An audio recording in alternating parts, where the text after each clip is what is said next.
उन्होंने कहा अब हमारी इज्जत तेरे हाथ में है। अरे अगर लड़की पैदा हो गई मैं नागवंश की इज्जत हसनापुर में नहीं जाने दूंगा। अंदाजा लगाना राजा बादशाह लड़की से कितनी नफरत कर रही है। लड़का लड़की में कोई फर्क है क्या? ये तो आप ही जानते होंगे। लड़का और लड़की में फर्क क्या है?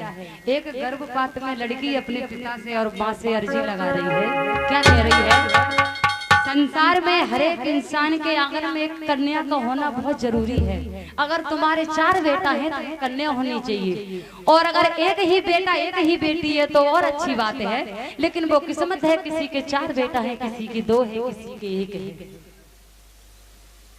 लड़की जब जन्म लेके आती है, लड़की का दोष क्या है? जिसे भगवान जहाँ भेजता है वो चली जाती है। और लड़की का तो मुझे परिचित महाराज आज तक के रोगोट में कोई घर ही पता नहीं पड़ा। जब लड़की पीहर में होती है तो पीहर वाले कहते हैं कि ये पराए घर जाएगी, और जब पराए घर आती है तो वो ससुराल वाले कहते हैं कि ये पराए घर से आई है। तो फिर लड़की का तो कोई घर हुआ नहीं। फिर लड़की की इतनी ईर्ष्या एक कवि ने कल्पना की है कि लड़की पिता से अर्ज करती है, और क्या बोली?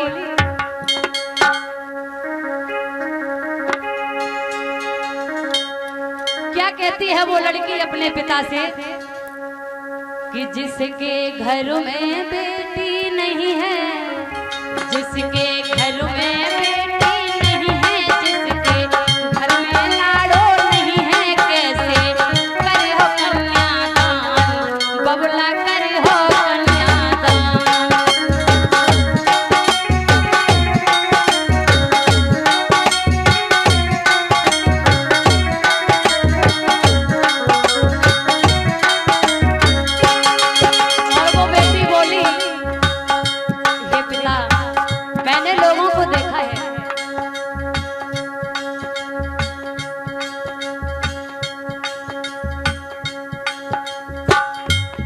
लोगों को देखा है, जब उनकी पत्नियां गर्भपात निवास करती हैं तो वो पैसा चाहे कितना भी खर्च हो जाए अपोषण कराने की सोचते हैं और उनका चेकअप कराएंगे मुन्ना है या मुन्नी है।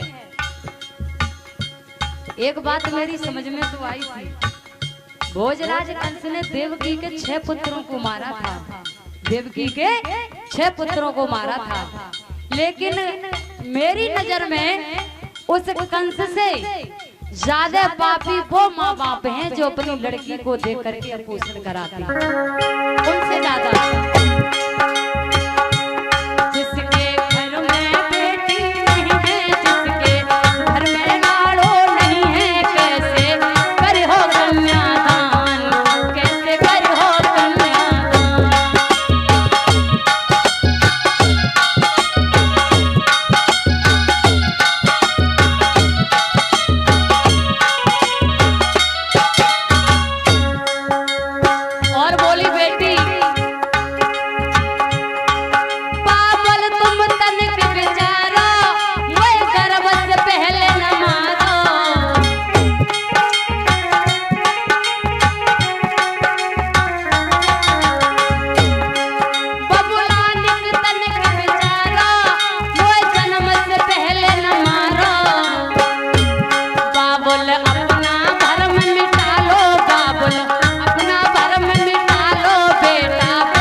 भी कहोगे हमारे 4 बेटा हो जाए, दूसरा कहेगा हमारे 2 हो जाए, और बेटी कोई नहीं चाहेगा, तो फिर इन बेटों की बहुएं कहां से लाओगे?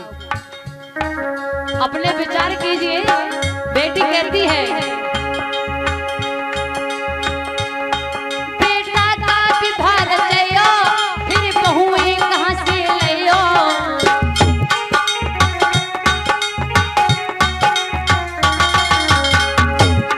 बेटा का विवाह रचयो, फिर बहुएं कहां से लियो।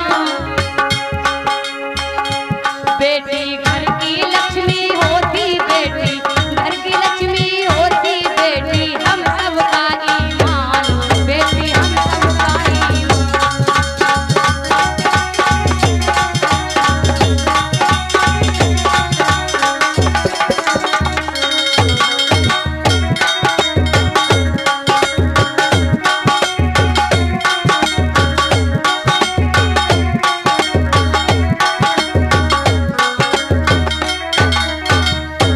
जिसके घर में बेटी नहीं है, जिसके घर में लाड़ो नहीं है, जिसे करियो कन्यादान, जिसको करियो कन्यादान।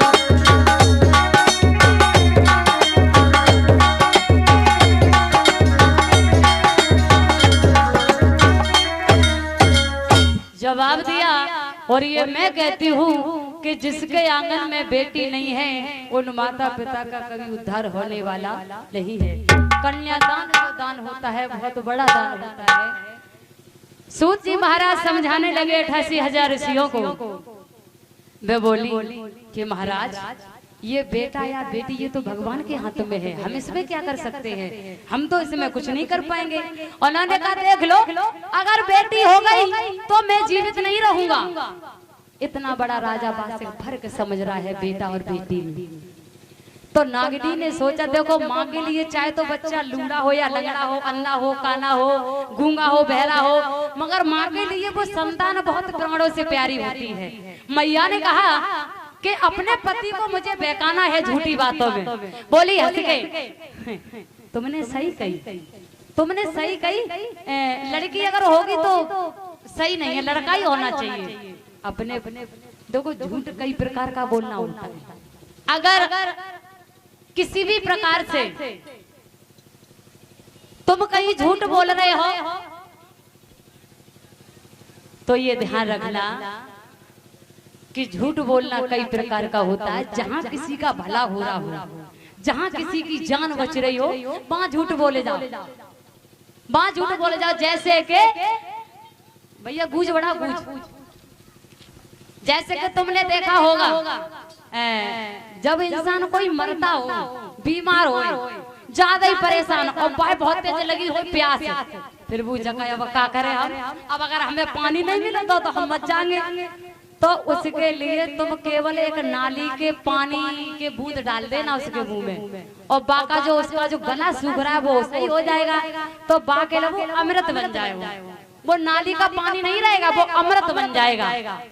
इसी प्रकार से जहाँ किसी का भला हो रहा हो तो वहाँ झूठ बोलना चाहिए। अब जो नागिनी झूठ बोल रही है, नागिनी 2 जान बचा रही है। एक तो वो छोटी सी नन्ही जान है जो भी जिसका जन्म भी नहीं हुआ है, और एक राजा मरे जा रही है कि लड़की हुई तो हम मत जान, 2 की बचा रही है। कैसे? उन्होंने कहा महाराज सुनो,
वो हमें क्या देगा।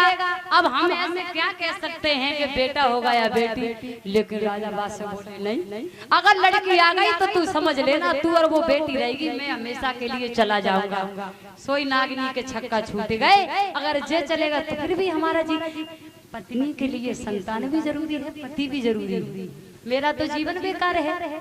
तो उसने झूठ बोला और बोली हंस के, तुम महाराज बिल्कुल सही कह रहे हो, अगर लड़की हो गई तो वहाँ शादी करनी पड़ेगी। बिल्कुल ठीक कहा, तुम घबराओ मत, मैं अगर लड़की हो जाएगी किसी भी प्रकार से तो मैं उसे जन्म देते तुरंत मार डालूंगी, और हो सकेगा तो मैं भी मर जाऊंगी उसके साथ,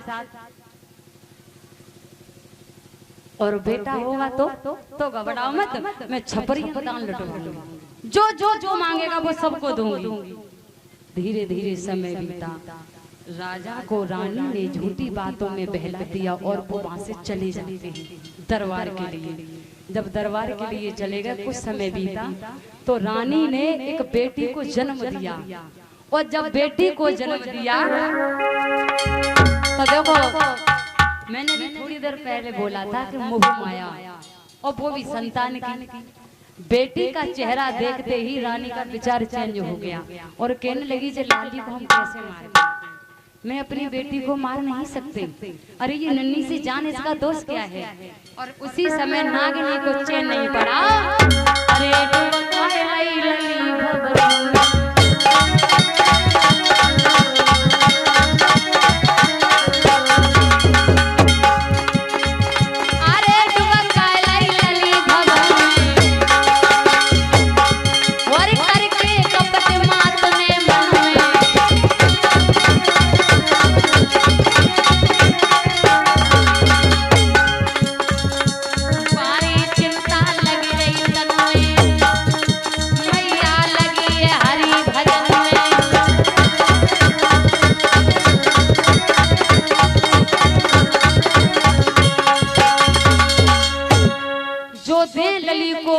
क्रोध और धार पाप लग जाई, जो चाहे राजा परे कछु अब होई।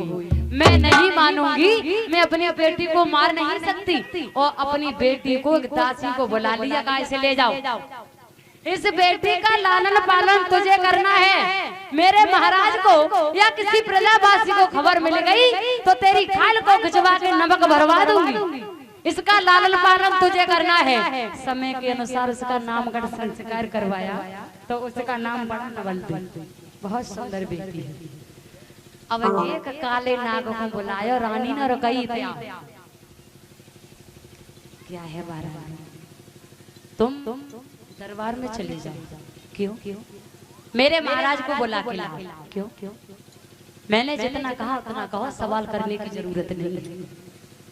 काला नाग गया, क्योंकि राजा के यहाँ नाग ही नाग थे, और जब कालो नाग गौ तो महाराज को बुलाए के लेके आओ, और जो महाराज को जब बताए कि तुम्हारी रानी ने बुलाओ, भजा आई। अब देखो कपट कपटी होता है।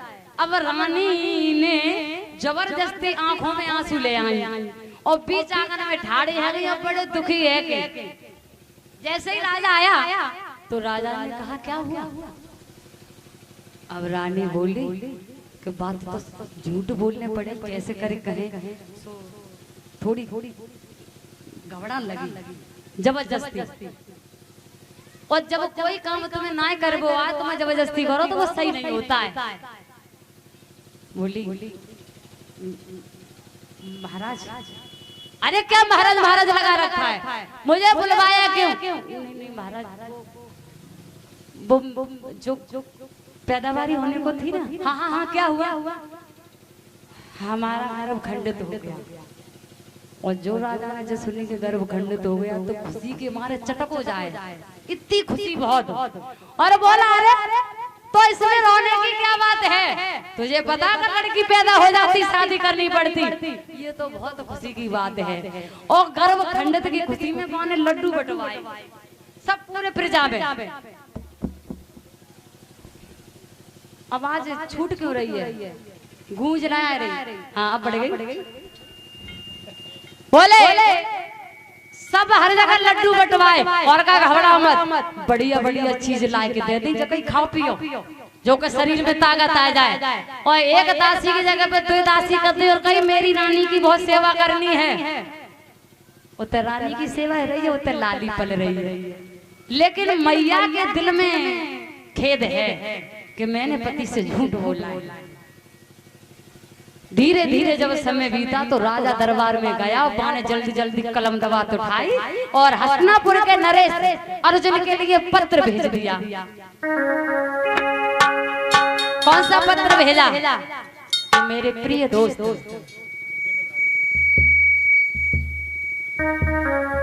जो मेरे घर में संतान होने वाली थी, छाए गया एक कदम सोरी सभा की ओरी जिक्री गई छाई। अर्जुन कोई कहा पत्र दियो पठवाई।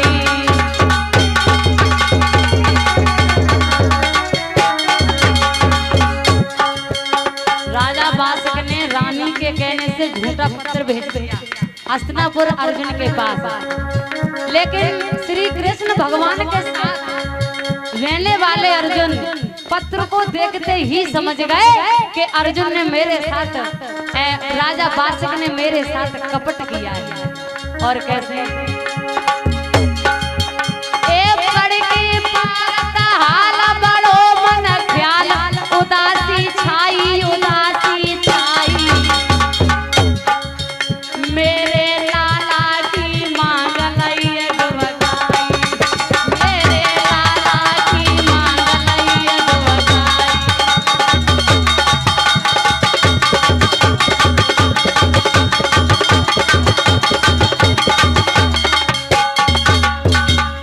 उसी समय उन्होंने कहा मेरे नाती परीक्षित की मांग को टुका लिया। अरे राजा परीक्षित, मैं तेरी नस नस से वाजिद हूं, तू मुझे क्या सिखाएगा? लेकिन ध्यान रहे गंगा मैया को साक्षी माना था। बास कबू पवड़ो है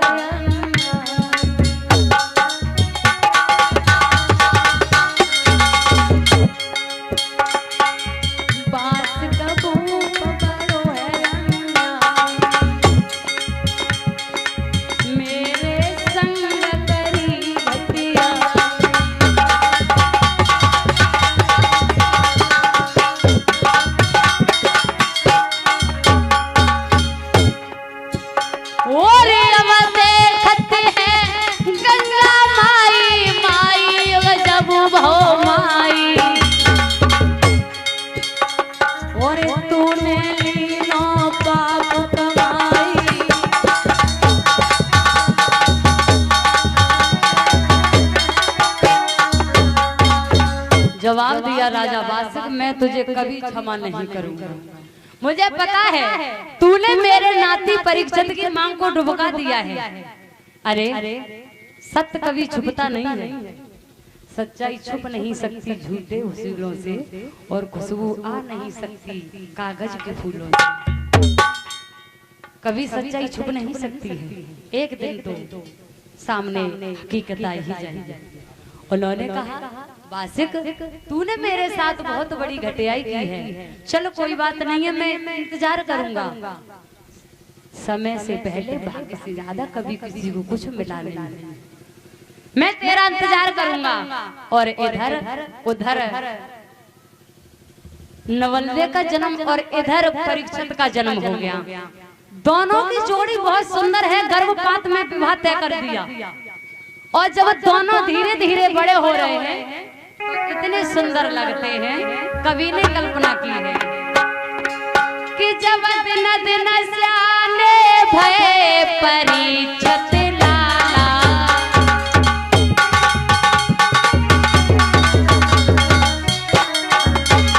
और तब हुई गई ज्वान नवल दे बाला।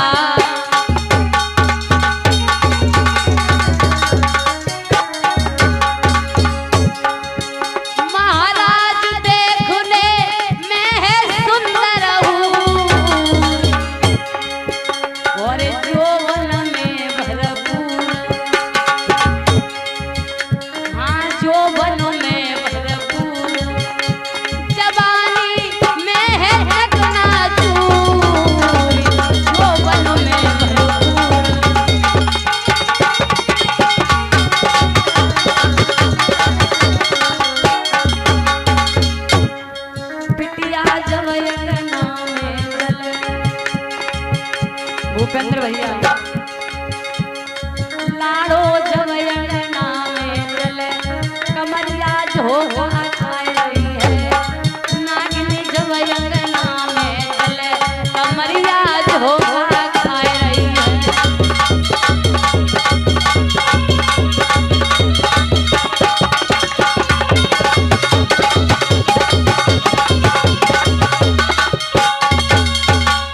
बहुत सुंदर नवल्ले लगती है।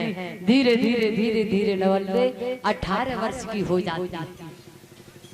जब नवल्ले 18 वर्ष की हुई तो एक बार का जिक्र है कि उसने घड़े में पानी भरा और सर पे रखा और छत पे स्नान करने चल दी। राजा की किस प्रकार से जिंदगी अंधेरे के लिए जा रही है। इधर तो नवल्ले छत पे चली स्नान करने के लिए और उधर से राजा बास कचहरी को बर्खास्त करके चली। आज तक नवल्ले को ये पता नहीं है कि मेरे पिता कौन से हैं, मेरे पिता कौन से हैं। केवल अब माँ अपनी बेटी को देख देख कर बड़ी खुश होती है, क्योंकि नवल्ले सुंदर बहुत थी। नवल्ले सुंदर बहुत थे। एक कवि ने कल्पना की है कि उस चंद्रवती की चंद्र छटा और चांद को चकित कर जाती है। उजियाल